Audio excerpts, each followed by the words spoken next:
আসসালামু আলাইকুম। আমরা খুব একটা ভালো নাই কেউই। সবারই মোটামুটি একই অবস্থা। আমাদের হাদি ভাই আমাদের মাঝে আর নাই। আমি গতকালকে শাহবাগে ছিলাম আন্দোলনে, যার কারণে আমি গতকালকে ভিডিও দিতে পারিনি। আসলে আমার ভিডিও বানানোর মতো কোনো মন মানসিকতাও ছিল না। এই যে এই যে একটা আমার চ্যানেল, যে চ্যানেলে আমি আসলে আমার যত পার্সোনাল বিষয় আছে বা পলিটিক্যাল যে সকল বিষয়ে আমি যুক্ত প্রফেশন বাদে, সো এটা আমি এই জায়গায় আর কি শেয়ার করি। আমার ফেসবুক পেজও আছে এটা নিয়ে, এই সেম নামে একে শুভ বিডি, আপনারা ঘুরে আসতে পারেন। আচ্ছা, তো কালকে ছিলাম আমি ওই হাদিবের এই বিচার নিয়ে, হত্যার বিচার নিয়ে যে আন্দোলন করা হয়েছে আন্দোলনে ছিল। তা আমি আসলে আজকে তেমন কোনো ভিডিও দিতে পারতেছি না, তারপরেও আমি ছোট্ট একটা জিনিস আপনাদেরকে শুধু দেখাই যাবো, আর কিছুই না। কারণ খুব আহামরি কিছু দেখানোর মতো আমার আসলে এখন মন মানসিকতা নেই। আচ্ছা, আমার এক ভাই আমারে জিগাইলো যে মানে শেপ কিভাবে বানায়। তো শেপ একদম শুরু থেকে শেষ পর্যন্ত কিভাবে বানায় এটা আসলে আমি কোনো ভিডিওতেই দেইনি এখন পর্যন্ত। তবে আরেকটা জিনিস আপনাদেরকে জানাই রাখি, অলরেডি ক্যাপকাট একটা আপডেট দিছে, যেটা কিনা আমার কাছে আসে নাই। কি কারণে আসে না, হয়তো আমার পিসির কনফিগারেশনের কারণে। কারণ ক্যাপকাট কিন্তু আপনারা দেখবেন যে ইনস্টল করলে বা ওপেন করলে পিসি কনফিগারেশন চেক দেয়। ওরা কি করছে, এই যে স্টিকার অপশনে গেলে আপনি দেখবেন স্টিকার অপশনে একটা থার্ড অপশন আসে, শেপ অপশন। সো ওই অপশনে এই যে যে সকল শেপ আমরা বানাই ওই সকল শেপের অপশন দেওয়া আছে, ইভেন গ্রেডিয়েন্ট সহ। আমি কিছু স্ক্রিনশট হয়তো দিয়ে দিব ওই জায়গা। আচ্ছা, এখন আমরা শেপ বানানোর একটা প্রসেস যেটা প্রথম থেকে শিখি আমরা। ধরেন এরকম আমরা একটা টেক্সট নিব, টেক্সট নিয়ে টেক্সটের যে ডিফল্ট টেক্সট আছে জায়গায়, এই ডিফল্ট টেক্সটে আমরা ডিলিট করে দিলাম। ঠিক আছে, ডিলিট করে দিয়ে এটা ফন্ট সাইজটা বড় করে দিলাম।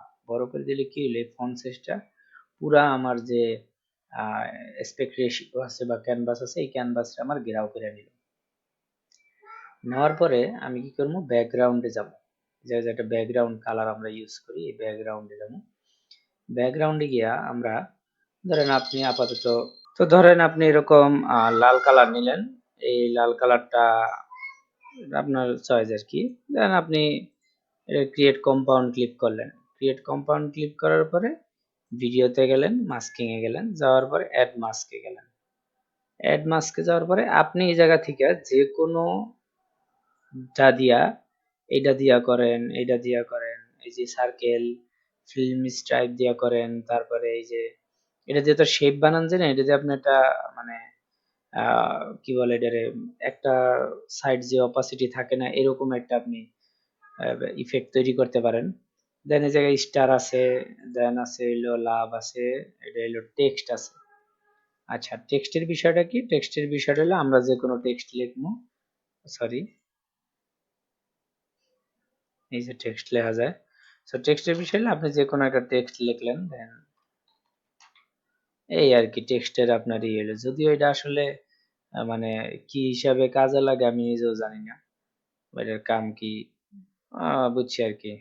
আপনারা এটা দিয়ে একটা অ্যানিমেশনও তৈরি করতে পারেন। যেমন ধরেন আমি যদি দেখাই ফেদার কই, আচ্ছা এটা অ্যানিমেশন হবে না, কারণ এটার কারণ দেখি ওইভাবে না। আচ্ছা হবে।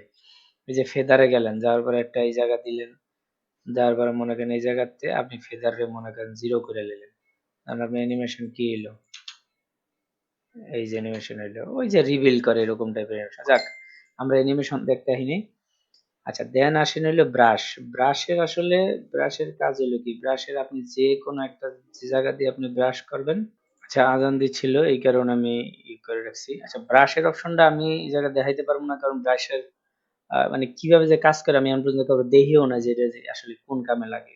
অকর্মা একটা জিনিস মনে হইতেছে আমার। আচ্ছা, পেন টুল কি, পেন টুলের কাজ তো আমরা সবাই জানি, যে কোনো একটা নির্দিষ্ট সাইজ, নির্দিষ্ট বা যে কোনো একটা কাস্টম সাইজ যদি আপনারা বানাইতে চান যে কোনো একটা জিনিসের, তখন আপনারা বানাইতে পারেন। কিন্তু খুবই দুঃখের বিষয় হলো পেন পেন টুলটা শেপটারে মানে স্টার্ট টু এন্ড এ গিয়া তৈরি করে। অর্থাৎ এই জায়গায় যে জায়গা থেকে স্টার্ট করছেন ওই জায়গা থেকে যদি এন্ড করেন, তাইলে ওরা কোনো না কোনো একটা শেপ তৈরি করে, এছাড়া কোনো শেপ দেয় না। ঠিক আছে, যেমন ধরেন ওরা যদি এই শেপটা দিত, এই যে যেটা আমরা দাগ বানাই এরকম যদি একটা শেপ দিত, ঠিক আছে, তখন আমাদের জন্য খুব ভালো হইতো যে আমাদের কাস্টম কোনো কিছু আনা লাগতো না, যেটা কিনা আসলে ওরা দেয় না, যেটা আসলে আমিও বুঝতেছি না কি কারণে দেয় না।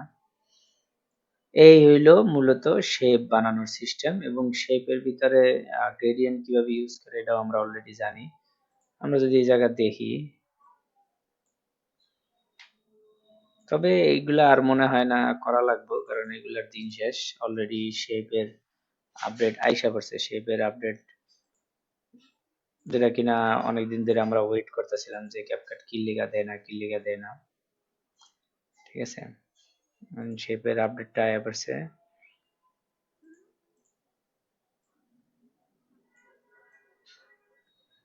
এগুলা কিছুই ইউজ করা লাগে না, ওইটাতে সুন্দর মনে করেন যে ভালো একটা গ্রেডিয়েন্ট আহে, বা আলাদা আলাদা গ্রেডিয়েন্ট ২টা ৩টা পর্যন্ত গ্রেডিয়েন্ট ইউজ করা যায় ওইটাতে।